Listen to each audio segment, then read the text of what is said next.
শ্রীমদ্ ভগবদ্গীতার পঞ্চম অধ্যায়টি কর্মসন্ন্যাস যোগ নামে পরিচিত। এই অধ্যায়ের দ্বাদশ শ্লোকটি নিষ্কাম কর্মযোগের এক পরম তত্ত্ব এবং মানুষের বন্ধন ও মুক্তির মূল কারণকে অত্যন্ত সুন্দরভাবে প্রকাশ করে। শ্রীমদ্ ভগবদ্গীতা পঞ্চম অধ্যায় শ্লোক দ্বাদশ।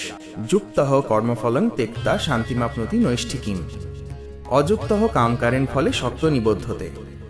এই শ্লোকে শ্রীকৃষ্ণ অর্জুনকে যোগযুক্ত ব্যক্তি এবং সাধারণ আসক্ত ব্যক্তির মধ্যে মানসিকতার আকাশ পাতাল পার্থক্য বুঝিয়ে দিয়েছেন। শ্লোকের মূল কথা হল, যিনি পরমেশ্বরের সাথে যুক্ত বা যোগযুক্ত, তিনি সমস্ত কর্মের ফল ত্যাগ করে শাশ্বত ও পরম শান্তি লাভ করেন। অপরদিকে যিনি ভগবানের সাথে যুক্ত নন, যিনি কামনা বাসনার দ্বারা চালিত এবং কর্মের ফলের প্রতি তীব্রভাবে আসক্ত, তিনি সেই ফলের বন্ধনে চিরতরে আবদ্ধ হয়ে পড়েন। এখানে যুক্ত শব্দটির অর্থ হল যিনি নিজের মন ও বুদ্ধিকে পরমাত্মার চরণে সমর্পণ করেছেন, অর্থাৎ যিনি নিষ্কাম কর্মযোগী।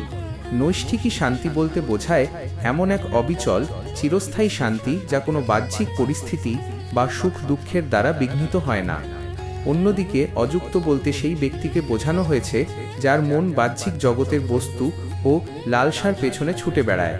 কামকারেণ শব্দের অর্থ হল কামনার বশবর্তী হয়ে বা নিজের ব্যক্তিগত স্বার্থসিদ্ধির জন্য কাজ করা। শ্লোকের গভীর আধ্যাত্মিক তাৎপর্য। গীতার এই শ্লোকটি মানব জীবনের এক চিরন্তন সত্যকে আমাদের সামনে তুলে ধরে। আমরা প্রতিনিয়ত অসংখ্য কর্ম করে চলেছি। কর্ম ছাড়া মানুষ এক মুহূর্তও বেঁচে থাকতে পারে না। কিন্তু প্রশ্ন হল, এই কর্ম আমাদের মুক্তির পথ দেখাবে নাকি আমাদের আরও বেশি মায়ার বন্ধনে জড়িয়ে ফেলবে? শ্রীকৃষ্ণ এই শ্লোকে সেই রহস্যেরই উন্মোচন করেছেন। যোগযুক্ত মনের অবস্থা ও নিষ্কাম কর্মযোগ। যিনি যোগযুক্ত, তার কর্ম করার পদ্ধতি সাধারণ মানুষের চেয়ে সম্পূর্ণ আলাদা। তিনি সংসারেই বাস করেন, সমস্ত দায়িত্ব পালন করেন, কিন্তু তার মন থাকে ঈশ্বরের চরণে অর্পিত। তিনি জানেন যে তিনি কেবল নিমিত্ত মাত্র, প্রকৃত কর্তা হলেন পরমেশ্বর। এই বোধ থেকে যখন কেউ কাজ করেন, তখন তার মনে কোনো অহংকার থাকে না যে আমি এই কাজটি করেছি। অহংকার না থাকার কারণে কাজের ভালো বা মন্দ ফলের প্রতিও তার কোনো মোহ থাকে না। সাধারণত মানুষ যখন কোনো কাজ করে, তখন সে আগে থেকেই একটা ফলের আশা মনে পুষে রাখে। যদি ফল মনের মতো হয়, তবে সে আনন্দে আত্মহারা হয়ে যায়, আর যদি ফল আশানুরূপ না হয়, তবে সে চরম হতাশায় ভেঙে পড়ে। এই হর্ষ ও বিষাদের দোলাচলই মানুষের মনের শান্তি কেড়ে নেয়। কিন্তু নিষ্কাম কর্মযোগী কর্মের ফলকে ভগবানের প্রসাদ হিসেবে গ্রহণ করেন। লাভ হোক বা ক্ষতি, জয় হোক বা পরাজয়, তিনি সবেতেই সমভাব বজায় রাখেন। এই সমত্ববোধই তাকে নৈষ্ঠিকী শান্তি বা পরম শান্তি প্রদান করে। এটি এমন এক আধ্যাত্মিক অবস্থা যেখানে বাইরের কোনো ঝড়ঝাপটা মনের ভেতরের শান্তিকে স্পর্শ করতে পারে না। আসক্তি ও বন্ধনের স্বরূপ। শ্লোকের দ্বিতীয় অংশে শ্রীকৃষ্ণ অযুক্ত বা আসক্ত মানুষের করুণ অবস্থার বর্ণনা করেছেন, যারা আধ্যাত্মিকতা থেকে দূরে, যাদের জীবনে কোনো উচ্চতর লক্ষ্য নেই, তারা কেবল নিজেদের ইন্দ্রিয় সুখ এবং কামনা বাসনা চরিতার্থ করার জন্য কাজ করে। এদের চালিকা শক্তি হল কামনা। যখন কোনো ব্যক্তি কামনার বশবর্তী হয়ে কাজ করে, তখন সে প্রতিটি পদক্ষেপে ফলের হিসেব কষতে থাকে। এই ফলের প্রতি আসক্তি মানুষকে কর্মের জালে আষ্টে পৃষ্ঠে বেঁধে ফেলে। গীতায় অন্যত্র বলা হয়েছে যে বিষয়ের প্রতি চিন্তা করতে করতে মানুষের তাতে আসক্তি জন্মায়, আসক্তি থেকে কামনার জন্ম হয় এবং কামনা বাধাগ্রস্ত হলে ক্রোধের সৃষ্টি হয়। ক্রোধ থেকে মোহ এবং মোহ থেকে বুদ্ধিভ্রংশ ঘটে, যার চূড়ান্ত পরিণতি হল মানুষের পতন। আসক্ত ব্যক্তি যখনই কোনো ভালো ফল পায়, তার লোভ আরও বেড়ে যায়। সে তখন আরও বেশি পাওয়ার জন্য ব্যাকুল হয়ে ওঠে। আর যদি সে ব্যর্থ হয়, তবে তার মন ঈর্ষা, দ্বেষ ও ক্ষোভে ভরে ওঠে। এই মানসিকতা মানুষকে এক অন্তহীন চক্রের মধ্যে ফেলে দেয়, যাকে সনাতন দর্শনে কর্মবন্ধন বলা হয়েছে। এই বন্ধনের কারণেই মানুষকে বারবার জন্ম মৃত্যুর চক্রে আবর্তিত হতে হয়। ব্যবহারিক জীবনে এই শ্লোকের উপযোগিতা। গীতার বাণী কেবল সন্ন্যাসীদের জন্য বা কোনো নির্দিষ্ট যুগের জন্য নয়।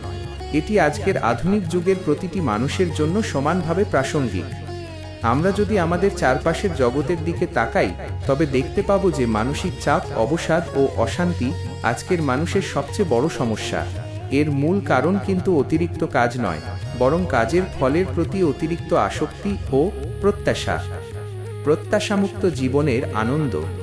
আমরা যখনই কারো জন্য কিছু করি বা কোনো পেশাগত কাজ করি, আমরা অবচেতনভাবেই এক বিশাল প্রতিদানের আশা করে বসি। সংসারে বাবা মা সন্তানের প্রতি, স্বামী স্ত্রীর প্রতি বা বন্ধুর প্রতি এক ধরনের অলিখিত প্রত্যাশা নিয়ে সম্পর্ক বজায় রাখে। যখনই সেই প্রত্যাশা পূরণ হয় না, তখনই সম্পর্কে ফাটল ধরে এবং মনের শান্তি নষ্ট হয়। এই শ্লোক আমাদের শেখায় কিভাবে প্রত্যাশামুক্ত হয়ে কর্তব্য পালন করতে হয়। কর্তব্য পালন করাই মানুষের ধর্ম, ফলের ওপর মানুষের কোনো নিয়ন্ত্রণ নেই। আমরা কেবল আমাদের সর্বোচ্চ চেষ্টাটুকু করতে পারি, কিন্তু পারিপার্শ্বিক অনেক বিষয়ের ওপর ফলাফলের সার্থকতা নির্ভর করে। এই সত্যটি যখন আমরা মনে প্রাণে মেনে নিতে পারব, তখন আমাদের মন থেকে ব্যর্থতার ভয় চলে যাবে। ভয়হীন মন নিয়ে কাজ করলে কাজের গুণগত মানও অনেক উন্নত হয়। মানসিক ভারসাম্য রক্ষা। আধুনিক কর্মক্ষেত্রে প্রতিযোগিতার ইঁদুর দৌড়ে সামিল হয়ে মানুষ আজ নিজের মানসিক ভারসাম্য হারিয়ে ফেলছে। সাফল্য পেলে অহংকারে পা মাটিতে পড়ে না, আর ব্যর্থ হলে মানুষ আত্মহত্যার পথ পর্যন্ত বেছে নেয়। শ্রীকৃষ্ণের এই উপদেশ আমাদের এক অদ্ভুত মানসিক স্থৈর্য প্রদান করে। এটি আমাদের শেখায় যে কর্মের ফল যাই হোক না কেন, সেটাকে জীবনের শেষ কথা বলে ধরে নেওয়া ভুল। যিনি নিজের কর্মকে ঈশ্বরের উদ্দেশ্যে উৎসর্গ করতে পারেন, তার কাছে সমস্ত কাজই পূজার মতো পবিত্র হয়ে ওঠে। একজন ডাক্তার যখন রোগীকে সুস্থ করার জন্য নিজের সেরাটা দেন এবং ফলাফল ভগবানের ওপর ছেড়ে দেন, তখন তিনি মানসিক চাপ থেকে মুক্ত থাকেন। একইভাবে একজন শিক্ষার্থী যখন কেবল জ্ঞান অর্জনের জন্য এবং নিজের কর্তব্য মনে করে পড়াশোনা করে, পরীক্ষার ফলের ভয় তাকে গ্রাস করতে পারে না। উপসংহার ও দার্শনিক নির্যাস।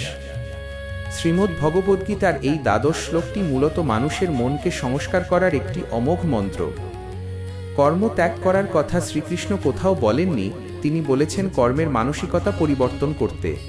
হাত পা গুটিয়ে বসে থাকা সন্ন্যাস নয়, বরং সংসারের মাঝে থেকে সমস্ত দায়িত্ব পালন করেও মনের দিক থেকে পদ্মপাতার জলের মতো নির্লিপ্ত থাকাই হলো প্রকৃত যোগ। যেমন পদ্মপাতা জলে থেকেও জলের দ্বারা ভিজে যায় না, তেমনই নিষ্কাম কর্মযোগী সংসারে সমস্ত কাজ করেও কর্মের পঙ্কিলতার দ্বারা লিপ্ত হন না। মানুষের সুখ ও দুঃখ সম্পূর্ণভাবে তার নিজস্ব দৃষ্টিভঙ্গির ওপর নির্ভর করে। বাহ্যিক জগৎ আমাদের সুখী বা দুঃখী করতে পারে না, যদি না আমাদের মন তাতে সায় দেয়।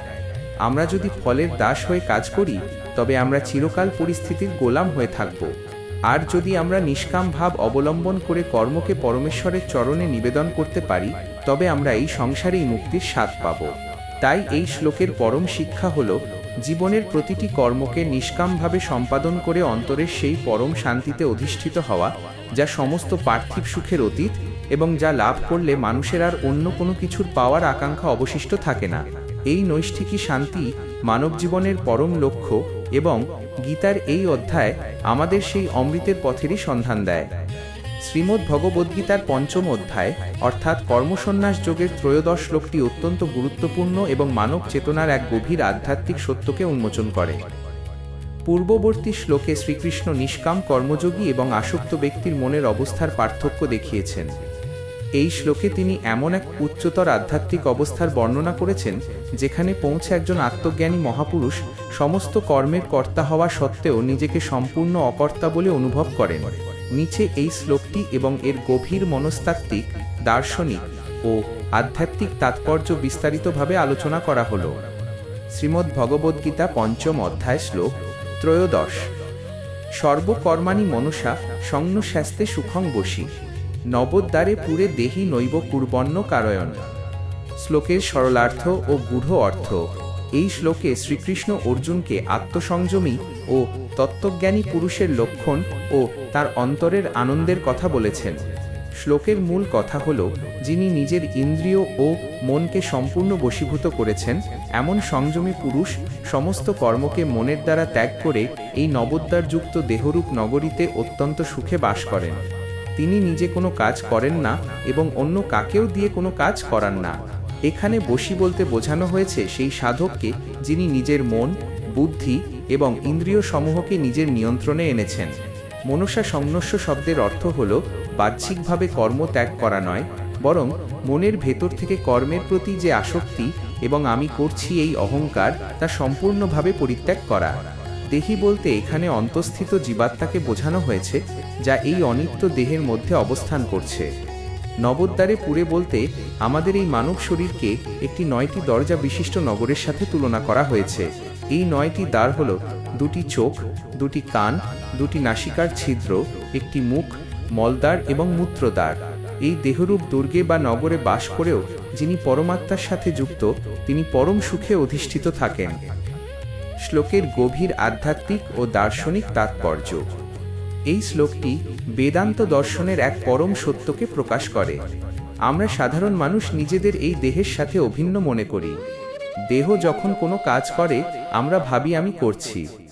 দেহের যখন রোগ হয় আমরা ভাবি আমি অসুস্থ। কিন্তু পরমার্থিক সত্য হলো যে আত্মা জড় প্রকৃতি ও দেহের চেয়ে সম্পূর্ণ আলাদা।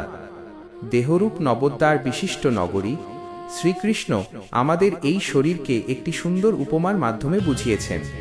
শরীরটি আসলে একটি পুরী বা নগরীর মতো, যার 9টি প্রধান প্রবেশদ্বার রয়েছে। এই দ্বারগুলোর মাধ্যমে বাইরের জগতের সাথে ভেতরের জীবাত্মার সংযোগ ঘটে। চোখ দিয়ে আমরা রূপ দেখি, কান দিয়ে শব্দ শুনি, মুখ দিয়ে আস্বাদন করি ও কথা বলি।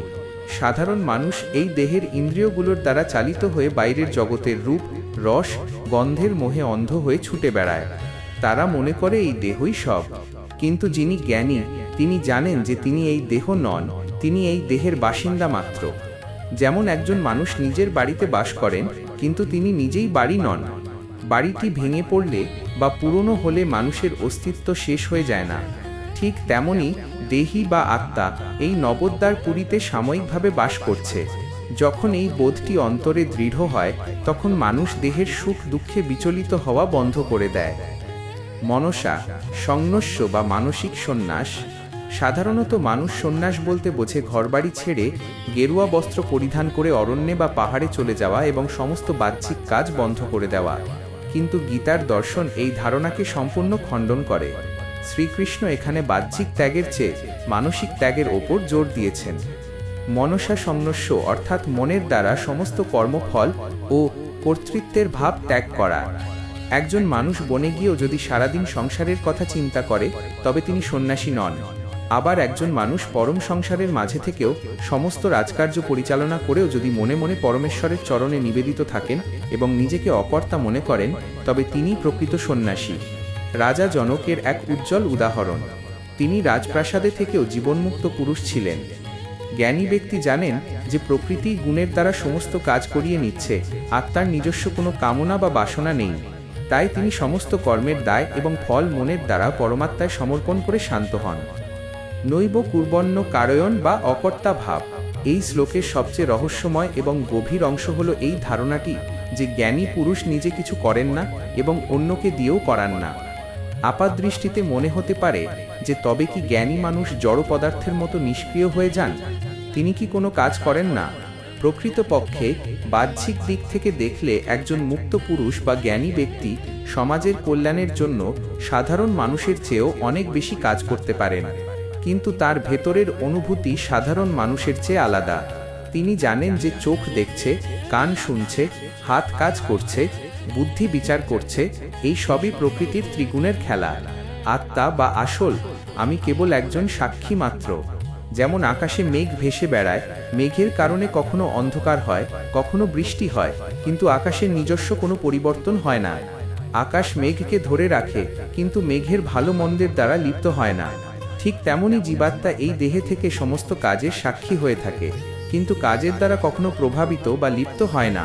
তিনি নিজে প্রকৃতির কার্যে হস্তক্ষেপ করেন না এবং প্রকৃতিকে নিজের স্বার্থে চালিতও করেন না। এই কারণেই বলা হয়েছে তিনি নিজে করেন না এবং করান না। ব্যবহারিক জীবনে এই শ্লোকের শিক্ষণীয় দিক।